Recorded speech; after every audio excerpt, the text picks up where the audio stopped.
We're here at the St. Louis Pagan Picnic with the very well-known author, Raven Grimassi.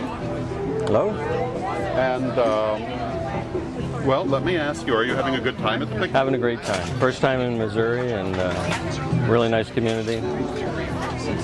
And you write about and teach about Italian witchcraft. It's part of what I write about. Actually, I write about, I have 12 books in print, and only 2 of them are on the Italian path. Okay. I sort of got stuck, I think, with being thought of as the Italian guy. But actually, I write more generally on Wicca and witchcraft, and you know, as a whole. What do you think is the most important thing facing our community at this time? Well, I think our challenge really is one of looking at our diversity while at the same time understanding that we have to have some unity as well. So to be joined together by the things that make us the same and not divided by the things that make us different. I think that's probably the most important thing we need to think about right now. Honoring our diversity, but understanding the need for unity. It's a very hard thing to do. It is. We want to talk about your new divination packages. Right. And would you care to tell us about them? I'd love to. These are actually, they're both a divination system, but also a teaching system of the craft in general. So the first deck is 40 cards which encapsulate the 40 foundational teachings of Wicca, witchcraft, and paganism. It's a divination deck, but also a teaching tool. Each card has a teaching and a message. And on the hidden path, this is the 40 mystical teachings of the craft, paganism, Wicca, and witchcraft. So this takes it to the next level. So with all 80 of the cards, what you end up having really is the entire concept, foundational and mystical, of all the Wicca, witchcraft, basic and important tenets. So you have preserved in these 80 cards, really through imagery, our entire theology and ritual structure and all of that. Do you find that it's easier to work with imagery to impart ideas, or harder? Well, for me it's a lot easier to do that because I think the power of an image, our ancestors certainly used it for symbols, to communicate concepts that were complex through something very simple. So I think imagery is really an important part of what we do and need to be doing. What advice would you give people who are just beginning to live the Wiccan life? I think one of the things that we need to do that's very beneficial to walking the path is to study with an open mind as much as you can, to look at the different writings, to see these as individual sparkles on a gemstone that turns, to realize that there's truth in all things that are being said, but it's up to you to take that and integrate it into your own life.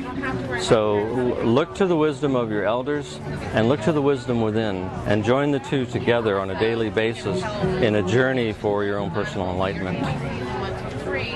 And one last thing, would you care to give us your website? I believe you have one. I have 2. My author website is ravengrimassi.net, and I have a site for Italian witchcraft, which is stregoria.com. Is there anything else you'd like to say to our viewers? Well, I just hope that you all will look to the idea of looking at your diversity and honoring that, honoring what is unique about your own tribal experiences, but understanding that the need for unity is really important.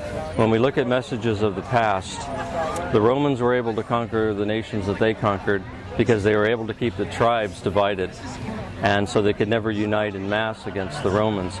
The American army used the same techniques against the American Indians.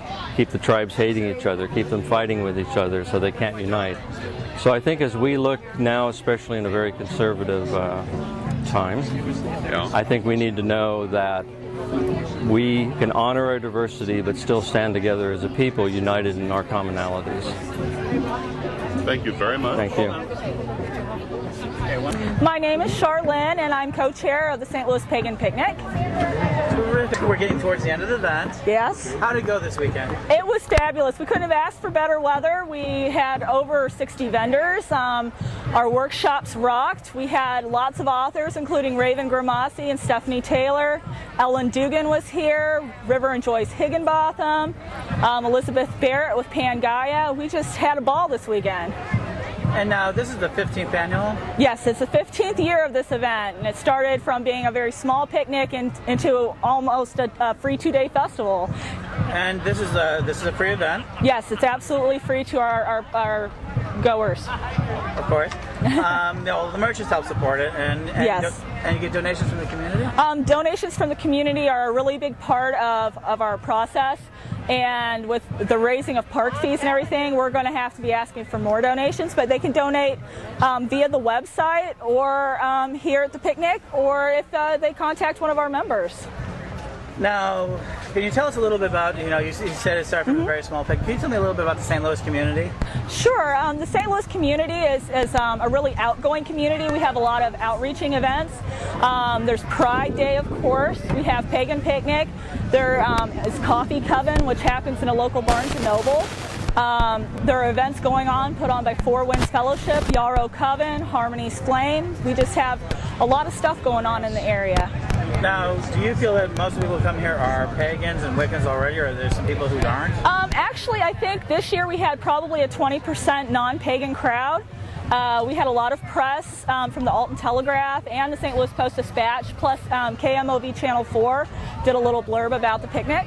So I think that really helped our attendance numbers this year. Do you think Harry Potter has anything to do with this, or do you think you guys are totally separate from that? We're separate but equal.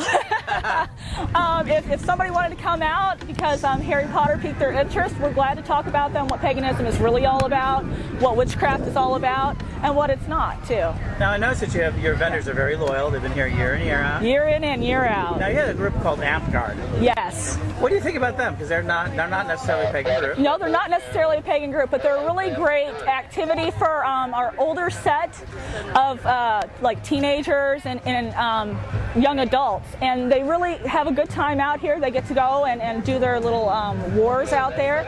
And I think they bring a little bit of something different to the picnic. And vendors, you have vendors. You also have performers. We do have performers. Our Bardic Circle performers are great.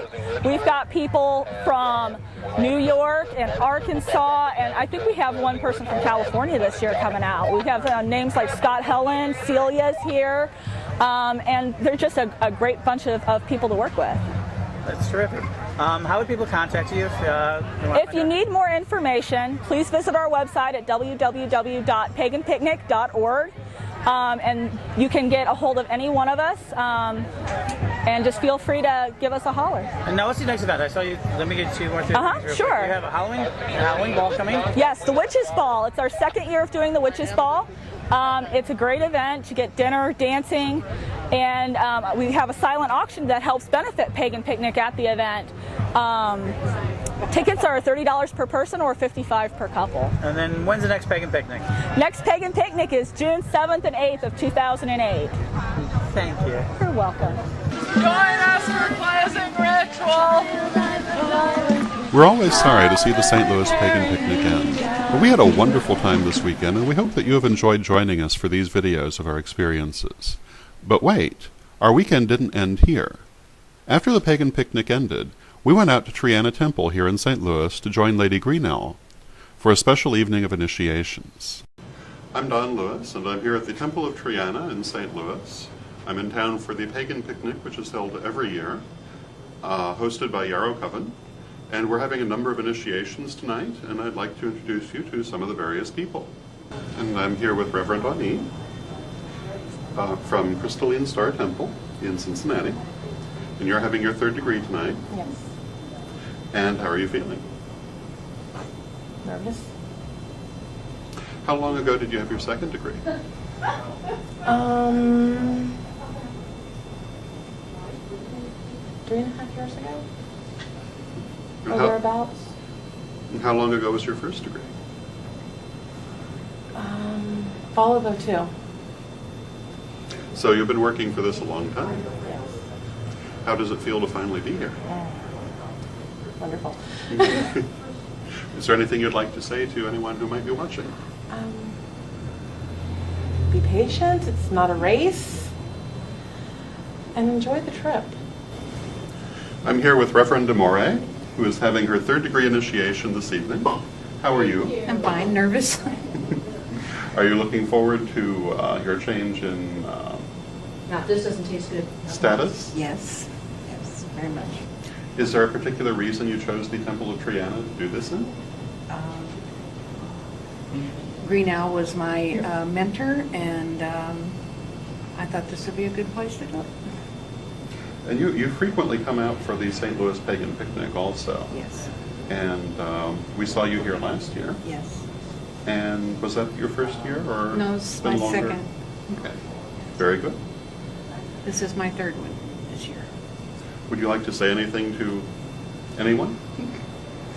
I don't know what to say. It's been a hard trip. I've wanted this for a long time. I've studied hard, and it goes to show you what you can do when you put your mind, set things straight, and do what you feel is right in your heart. Thank you. And I'm here with Carl. Hi, Carl. I'm Dragonheart. Hello, Dragonheart. Thank you. And you're having your first degree tonight? Yes, sir. And how are you feeling? Well, I feel great. I'm happy to do it. Very good. And is this your first year at the Pagan Picnic? Pagan Picnic, yes, my first year. Is there anything you'd like to say? Well, I thank the God and Goddess for leading me to this position I'm taking. I'm very happy. So motive being. So motive. Thank you. Thank you. Lady Green Owl gave final words of instruction to the initiates, and then they were set to meditate, and we prepared the temple. The altar was set up with Lady Green Owl's ritual items, including her personal god symbol, a diamond, representing the many facets of deity. Then the candles were lit, and the ceremony began. But of course we can't show you that. As always, we enjoyed the St. Louis Pagan Picnic immensely, and we hope that you enjoyed watching our adventures there. We also want to give our thanks to Lady Green Owl for having us at Trianna Temple, and I would like to thank Lady Ani and Lady Desmarais for having me preside over their third-degree initiations. We hope that you enjoyed this episode, and we'll be back again soon with another episode. May you blessed be.